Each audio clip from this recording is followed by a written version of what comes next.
आप देख रहे हैं हमारा YouTube चैनल दी सच्चा भारत और आज के इस बुलेटिन में आपका स्वागत है। उपचुनाव वैसे तो प्रदेश पर बेस्ड होते हैं, तो अभी क्योंकि घोषणा होगी तो हम लोग घोषणा से पहले जमीनी काम कर चुके थे, क्योंकि पदाधिकारी प्रभारी लगे थे और जो हमारी संगठन की काम करने के तौर तरीके उस नाते पार्टी के बूथ स्तर तक ये समीक्षा की बैठकें भी हुई, गतिविधियां हुई। सातों मोर्चों के सम्मेलन तीनों ही जगह हुए।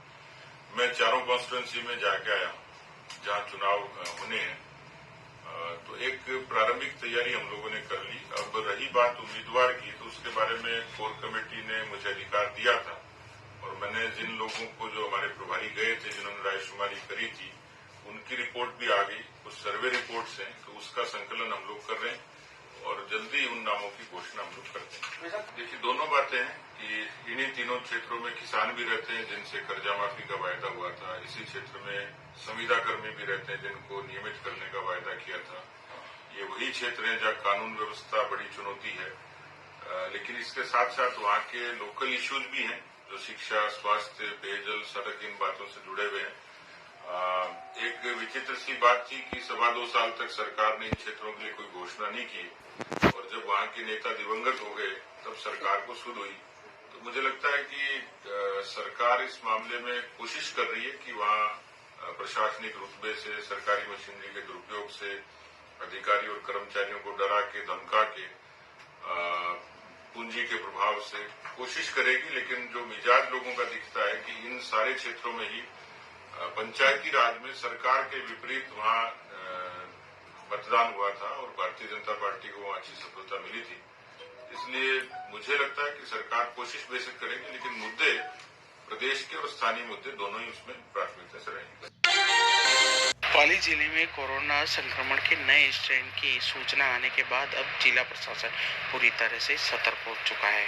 जहां पाली में सोमवार से रात 10 बजे के बाद बाजारों को बंद करने के आदेश आए, वहीं जिला कलेक्टर अंशदीप ने सोमवार सुबह सभी उपखंड अधिकारियों की बैठक ली है।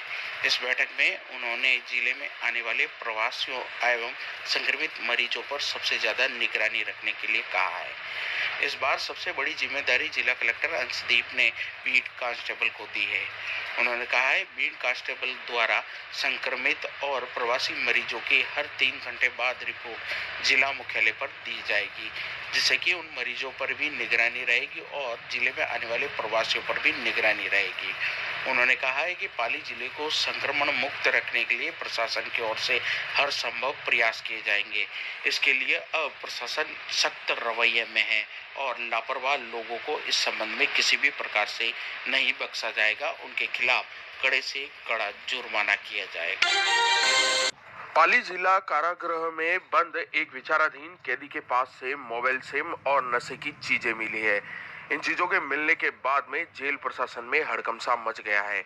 वहीं जेल अधीक्षक द्वारा कोतवाली थाने में कैदी के खिलाफ मामला भी दर्ज करवाया गया है। इसमें कल जेल इंचार्ज इकबाल भाटी ने एक मुकदमा दर्ज करवाया, जिसके अनुसार प्रदीप राव, जो उनके वहां विचाराधीन एक बंदी है जो 302 IPC में बंद है, उसके पास एक जर्दे की पुड़िया और एक सिम, केवल सिम है, मोबाइल नहीं है, और सिम बरामद हुई जो वोडाफोन की सिम है।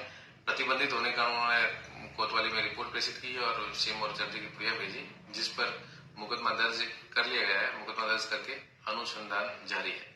आपको बता दें कि इससे पहले भी पाली जिला कारागृह में कई बार कैदियों के पास से आपत्तिजनक सामान मिल चुके हैं। यह सामान जेल में किस तरीके से पहुंच रहे हैं, इसको लेकर कोतवाली थाना पुलिस की ओर से गंभीरता से जांच भी की जा रही है। संक्रमण से बचाव के लिए अजमेर जिला मुख्यालय के नगरीय सीमा क्षेत्र में रात्रि 11 बजे से सुबह 5 बजे तक रात्रिकालीन कर्फ्यू को लगा दिया गया है। जिला कलेक्टर प्रकाश राज पुरोहित के अनुसार राज्य में कोविड-19 के प्रकरणों की अप्रत्याशित वृद्धि व कोरोना संक्रमण के वर्तमान परिदृश्य को देखते हुए सरकार द्वारा कोरोना गाइडलाइन 31 मार्च 2021 तक जारी की गई है। नगरीय निकायों में रात्रि 10 बजे बाद बाजार बंद रहेंगे। वहीं समस्त बाजार, कार्यस्थल व व्यावसायिक कॉम्प्लेक्स रात्रिकालीन कर्फ्यू के दौरान बंद रहेंगे। वहीं कोरोना के बढ़ते संक्रमण की रोकथाम के लिए रात्रिकालीन कर्फ्यू में थाना पुलिस के अलावा कमांड सेंटर से संचालित चेतक सिग्मा पे भी निगरानी रखी जाएगी। अजमेर शहर में रात्रि 11 बजे से सुबह 5 बजे तक के लिए कर्फ्यू लागू किया गया है। कोविड-19 महामारी को ध्यान में रखते हुए राज्य सरकार ने ये नाइट कर्फ्यू लागू किया है।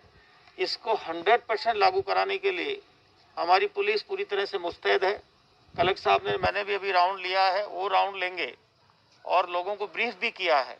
उसके बावजूद भी अगर कर्फ्यू का कोई उल्लंघन करेगा, चाहे कोई दुकानदार हो, चाहे कोई व्यक्ति हो, उसके खिलाफ महामारी अधिनियम के तहत मुकदमा दर्ज करेंगे, कार्रवाई करेंगे।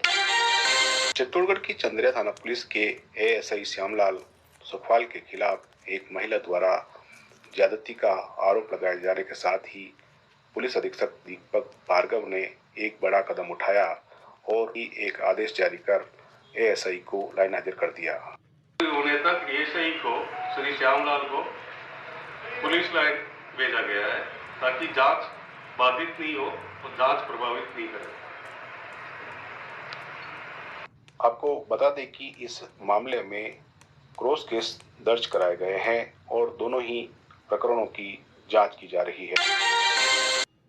लड़के के साथ जोधावर निवासी इमरान सनोफ याशीन मुसलमान ने पिछले 1 साल से दुष्कर्म कर रहा है, जिस पर मुकदमा दर्ज कर लिया गया है।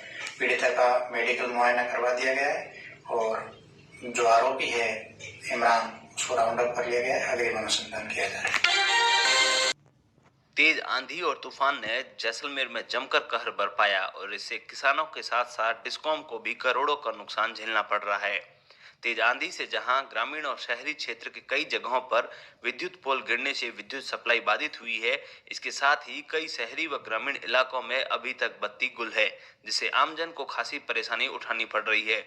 हालांकि डिस्कॉम के कर्मचारी देर रात से ही लगातार आंधी से प्रभावित विद्युत आपूर्ति को पटरी पर लाने में जुटे हुए हैं। वहीं अब तक इस तूफान से डिस्कॉम को 1 से 2 करोड़ के नुकसान की संभावनाएं जताई जा रही है और अभी कई ऐसे इलाके भी हैं जहां से रिपोर्ट आना बाकी है। कल रात को करीब 11 बजे के बाद में एकदम तेज अंधड़ आया था, जिसके अंदर विंड प्रेशर भी बहुत भयंकर तेज था, जिसके अंदर एक बार तो रात को पूरी जैसलमेर सिटी की सप्लाई भी पूरी डिस्टर्ब हो गई थी और आसपास के जो ग्रामीण के जो क्षेत्र के थे उसके सारे 33 किलोमीटर हमारे ट्रिप हो गए।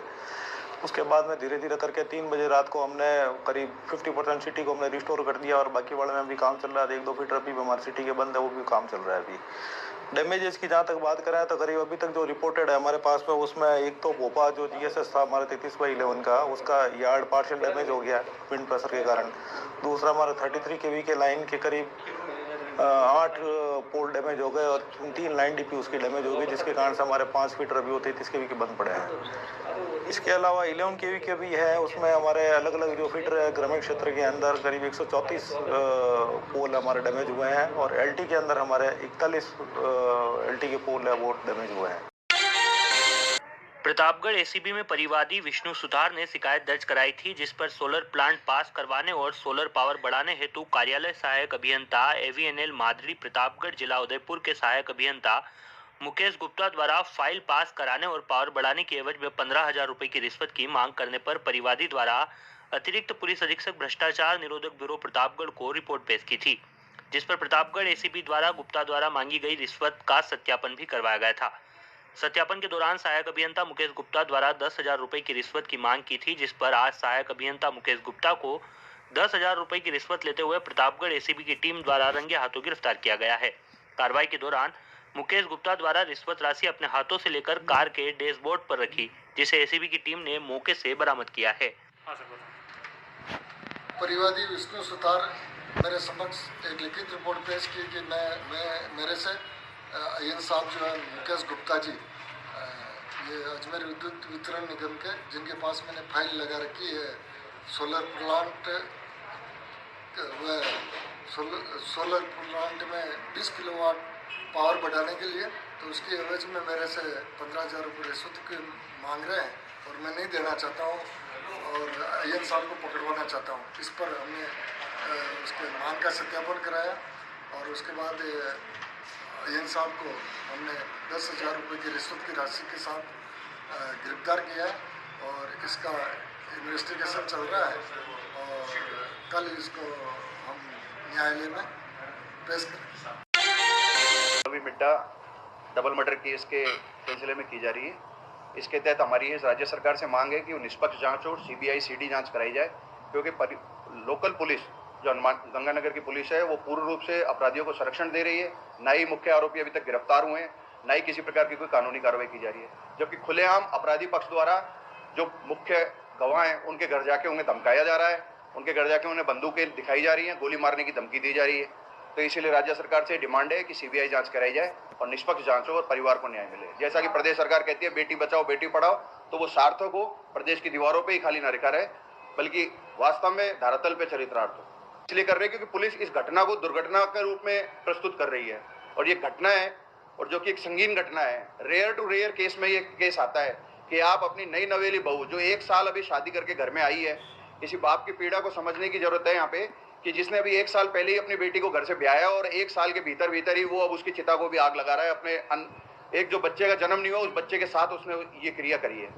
तो ऐसे दुर्घटनापूर्ण हादसे में पूर्ण रूप से न्यायिक जांच होनी चाहिए। तथ्य ये है हमारे कि जो पुलिस ये कह रही है कि घटना है और घटना में गोली मारी गई है और गोली एक दुर्घटनापूर्ण चली है, तो इसमें कहीं भी ऐसा कुछ नहीं है। गोली छाती से लग के कमर से बाहर निकली है, और जिसकी ऑटोप्सी रिपोर्ट अगर कराई जाए, पूर्ण रूप से जांच कराई जाए, तो ये लगेगा कि गोली बहुत पास से छाती में सामने खड़े होकर मारी गई है। चूरू जिला मुख्यालय के कच्चे बस स्टैंड पर सोमवार को उस वक्त हड़कंप मच गया जब शराब के नशे में धुत एक चालक ने यात्रियों से भरी बस को सब्जी की थड़ियों पर चढ़ा दिया, जिसके बाद मौके पर लगी लोगों की भीड़ ने शराबी बस चालक को बस से उतार।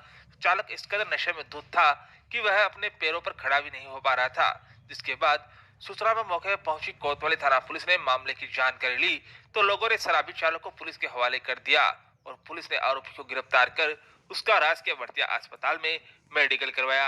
हादसे में यह तो गनीमत रही कि बस में बैठी सवारियों की चोट नहीं आई, और जिन थड़ियों पर शराबी ने बस को चढ़ाया उनके दुकानदारों ने दुकानें बंद कर रखी थी, वरना किसी भी बड़े हादसे से यहाँ इनकार नहीं किया जा सकता था। और ऐसे ही नए अपडेट पाने के लिए द सच्चा भारत चैनल को सब्सक्राइब कीजिए। धन्यवाद।